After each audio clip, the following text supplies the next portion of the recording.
What are ETFs and mutual funds? A comprehensive guide for informed investors. Investing in the financial markets can seem overwhelming, with a wide array of investment options available.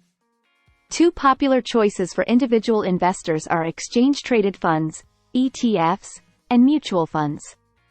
These investment vehicles provide diversification, professional management, and convenience. In this guide, we will explore ETFs and mutual funds, explaining their key characteristics, benefits, and differences, all in easily understandable terms. What are ETFs?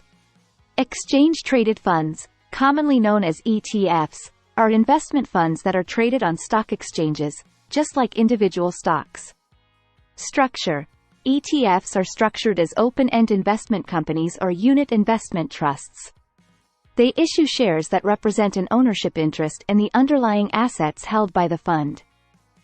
Diversification: ETFs offer instant diversification by holding a basket of assets, which can include stocks, bonds, commodities, or other securities. This diversification helps to spread risk across multiple holdings. Trading: ETFs trade on stock exchanges throughout the trading day. Investors can buy or sell ETF shares at market prices, similar to stocks.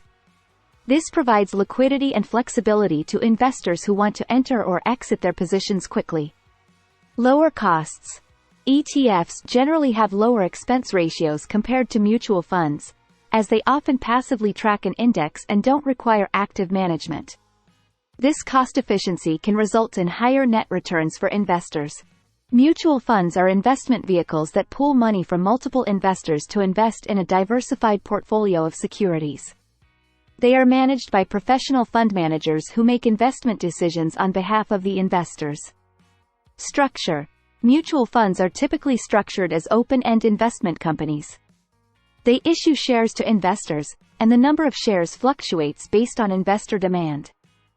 Mutual funds can be categorized into various types, such as equity funds, bond funds, balanced funds, and sector-specific funds.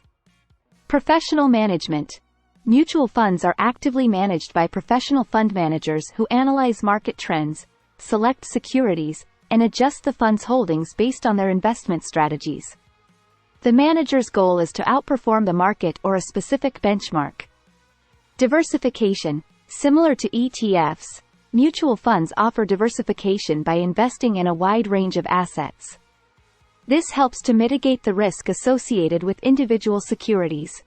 Mutual funds can hold a mix of stocks, bonds, cash, or other assets depending on their investment objectives.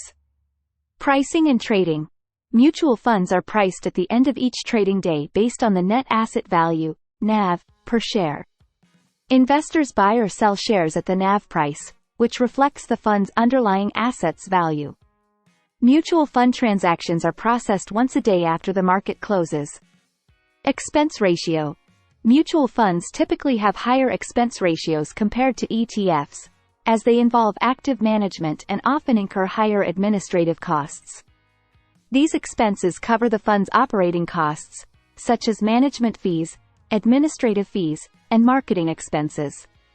While both ETFs and mutual funds offer diversification and professional management, there are some notable differences between them.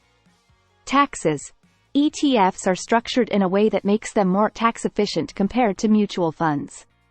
ETF investors typically realize capital gains or losses when they sell their shares, whereas mutual fund investors can be subject to capital gains taxes even without selling their shares due to the fund's internal trading. ETFs offer flexibility, intraday trading, and lower expenses, while mutual funds provide active management and daily pricing. Understanding the differences and considering individual investment goals, risk tolerance, and time horizons can help investors make informed decisions when choosing between these two investment vehicles. The choice is yours for which is best for your investing goals. As always, it is recommended to consult with a financial advisor or do thorough research before making any investment decisions. Thanks for watching. Remember to like, subscribe and hit the bell notifications.